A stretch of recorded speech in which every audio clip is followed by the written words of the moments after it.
Hi there, Juleka here.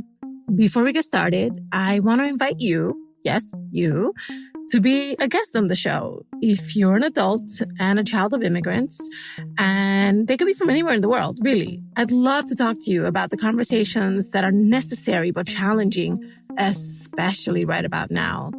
So whatever you're all getting into, I want to know about it. Politics, money, holidays, marriage, kids, everything. So send me an email directly at juleka@lantiguawilliams.com and we'll get you on the show. I can't wait to hear from you.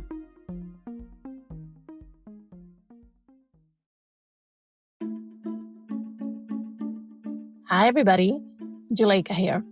We've been producing the show for almost a year. And in the process, you and I have met so many cool first gens, and we've talked to some of the smartest people thinking about and working through the issues that plague first gens and our parents. For the next few episodes, I'm checking in with some of our OGs, original guests, to find out how things have been going since they were on the show. Today, I'm talking to Adela. Adela's first episode aired last year on May 23rd. Here's some of what she shared.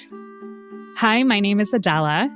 I am Jewish. I was born in America, but my father was born in Israel and my mother was born in England. And in my family, we call our parents mom and dad. Growing up, my parents have always been Democrats, and I've always been a Democrat, fairly liberal.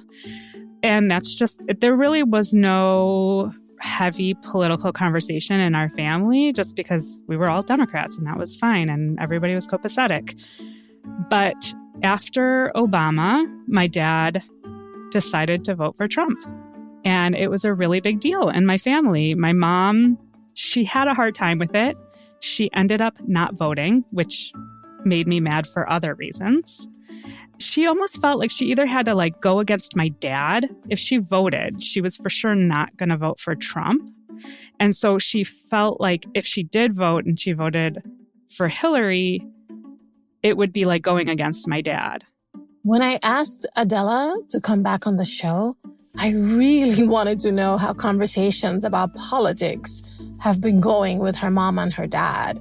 Considering all of the stuff that's been happening, the election, the insurrection, the misinformation campaigns, the pandemic, and all of the things that we've been facing. Let's get into it. Hey, Adela, welcome back. Hi, Juleka. It's so good to be here. We wanted you back because you and I talked about politics and families and generations and Trump. Yes. So when you hear yourself from last year, how does that make you feel? Well, I mean, I feel pretty much the same way. But it was funny when I was listening. I was like, I think at the end of the clip, I said something like, there's no changing anybody's minds in politics.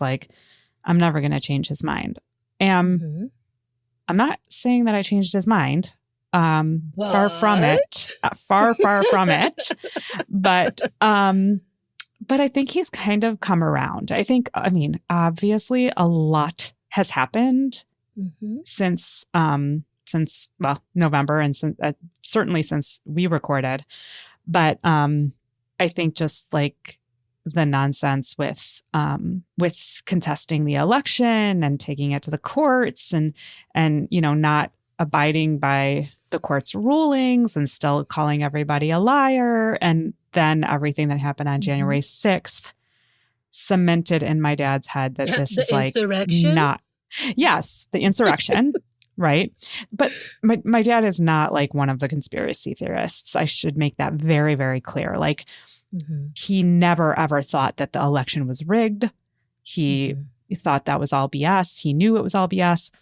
I think what Trump's actions after the election and the inciting of the insurrection did for my father is more make him really realize how dangerous the rhetoric really is in terms of just the stability of the United States.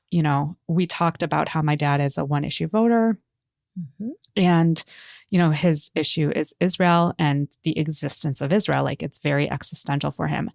And part of the conversation that I had with him back in the early spring was that, I understand that you see Israel's existence as being tenuous, but to be honest, I see United States existence as being tenuous. And at the time, he was kind of like, "Are you nuts? Like, the United States is going to be here forever, and it's such a big and powerful country." Mm-hmm. And then everything happened, right? And that it just sort of showed him how fragile it really is, and how maybe it's not as strong as he had thought, and that it's not going to overcome every single adversity ever faces. So I think that has happened in my dad's mind. He has not said it out loud. So I definitely don't want to put words in his mouth. Right. He's a very prideful, older man. So I doubt he would ever admit he was wrong. But I can see in just like how he doesn't bait me as much as he used to. That he is maybe like, "Oh my God, this guy's a nut job," Did you guys talk about how each of you was going to vote? Do you know how he voted? I didn't talk to him. I'm 95% certain he voted for Trump. Wow. Yeah. Okay. So there was no changing his mind, especially in that moment, right? Yeah. Like, if the election was held now, I think maybe he would reconsider. Yep. But at the time, I don't think there was any sort of consideration of not voting for Trump. So. And did your mom vote this time? Yes, she did. And she was very much, a Biden supporter, and was like, obviously there are so many gender dynamics at play, especially for the older generations. And I've had many conversations with my mother over the past couple of years about how, she sees my relationship with my husband, and, she knows that I'm I'm an equal partner in my relationship with my husband. And that like, I can say yes or no, like, and sometimes I'm the boss, whereas for her generation, that was never the case for the woman. Like, they were not the boss, the man was the boss. And so I think it took a lot for her to sort of stand up to him. And I think she regrets not standing up last time.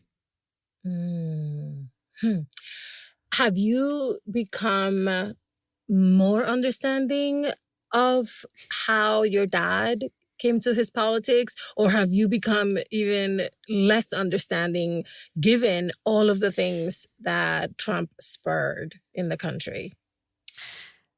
So, okay, I will never, ever understand like people who vote for Trump. So like I've become less understanding of that over time. But I don't think my dad wasn't voting for Trump. Right. My dad was voting for Israel, and he was voting for Republicans. So I think he wished it wasn't Trump, right? But it was more so in that vein, like I can understand it. I think that's why had it been that he was a Trumper, that would have been just really hard for me. Hi, everybody. Juleka here. I wanted to tell you about a new podcast that I've been listening to. It's called An Arm and a Leg. And wait for it, it's about the cost of healthcare. Dan Weissman, the host, he's a reporter, and he took on the challenge of making something that can be enraging, terrifying, even depressing, entertaining, empowering, and useful. So on episodes, you hear from people like a woman who fought with health insurance companies for 25 years. It was her job, but she loved it. And on one of the episodes, she's sharing all kinds of tips for how you can navigate these very frustrating conversations. An Arm and a Leg is funny, smart, and warm. It's full of really useful information for those times when you're feeling anxious or upset about having to deal with the insurance companies. Listen to An Arm and a Leg wherever you listen to this podcast. Since Trump leaving office and the new inauguration, and all of the conversations you've been having with your dad, have other issues surfaced that are important to him, especially issues that are related to the democracy and the existence of the United States? I don't know. And I am staying very far away from conversations like that with my dad. And he is surprisingly staying away from conversations with me about it. And that's why I think that there's sort of a stubbornness to him that he just won't admit he was wrong. So we haven't talked about it, and I'm staying pretty far away from it. And I will say that I have, as horrible as everything, as just January 6th was, I hate to say this, but I was unsurprised. And that makes me incredibly sad to say that. Not to say I'm a fortune teller by any stretch of the imagination, but, this was just okay, my nightmare is actually happening in reality. I've seen this happen 1,000 times already, and this is really not surprising to me. It's very sad that I'm not surprised, but I'm not surprised. Right. No, so I think that there was definitely the collective gasp of this is happening in the United States for people who didn't have any connection to countries where this happens, in cycles. I think that was definitely a first generational moment in which, I'm stuck right in the middle of this because my parents may have come from a country that very recently experienced this or is currently under an authoritarian ruler. And then me enjoying the freedoms of being in the United States and now witnessing something that we were supposed to leave behind. Yep. Right? Yeah. Have you guys, maybe you and your mom talked about, does this change how they see themselves in the U.S.? Yeah. So it's a hard conversation to have with my mom. My mom is, I think she would call me a pessimist or a glass half empty type of person, just because that's sort of immediately where my mind goes. So when I want to talk about it, she's just sort of like an ostrich. In my mind, she's an ostrich who wants to just stick her head in the sand and just doesn't want to talk about it. I think she's one of these people who thinks, well, okay, all the problems are solved now that Biden's in office and we don't have to worry about it anymore.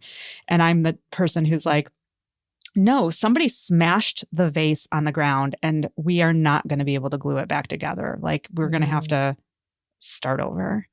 There's no just rewinding and pretending like the last 4 years didn't happen. All right. So I'm going to ask you an impolite question, which is, do you think that has to do with their class? I don't know what that has to do with, because my mom is really well read and she's also very well versed in the history of World War II. So history is repeating itself in a lot of ways, and so I'm sort of surprised.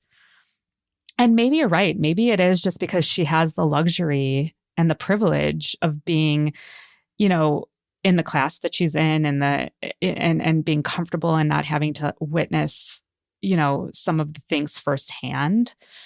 Do you think that maybe your dad was one of these folks that maybe bought into disinformation, or you still think that this is just the one issue voter mentality of, I'm going to really ignore what else is impacted by my vote because with this vote, I get to vote for the thing that is most important to me?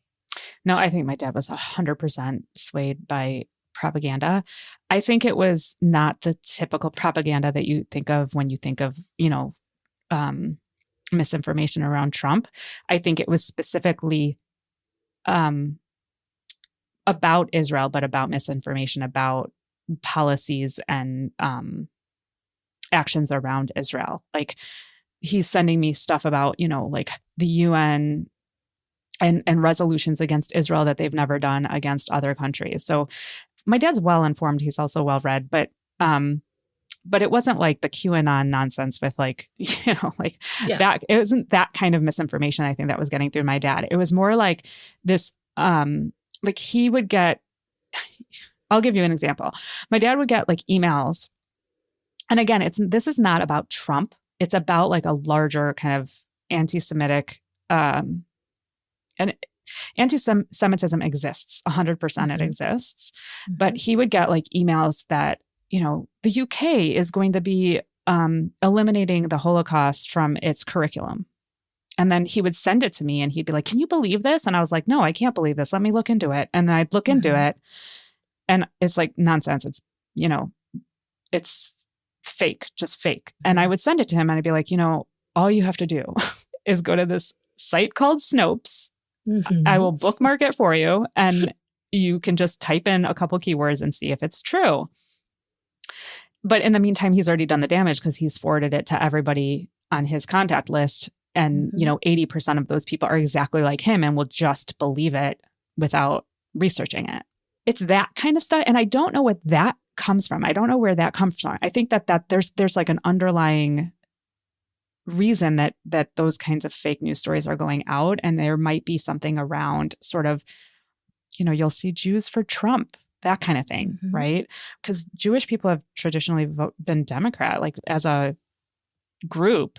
I think a big portion are Democrats, but there's been movement from that group toward the Republican side recently.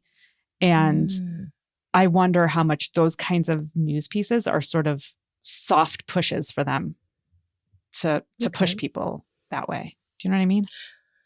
Yeah, the propaganda has been not only relentless, but ubiquitous.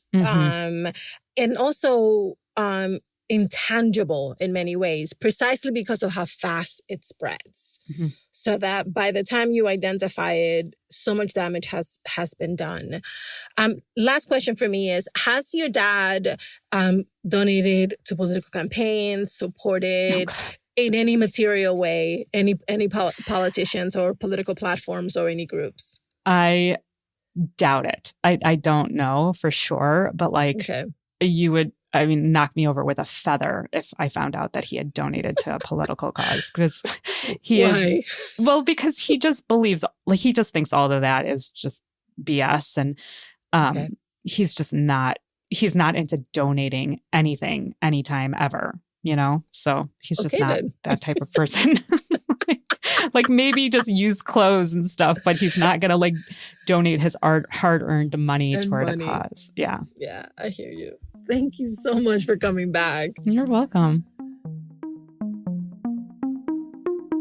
If you haven't yet, listen to Adela's original episode. It's called Dad Voted for Trump. And you can find it on our feed, on our website, anywhere you're listening to the show right now.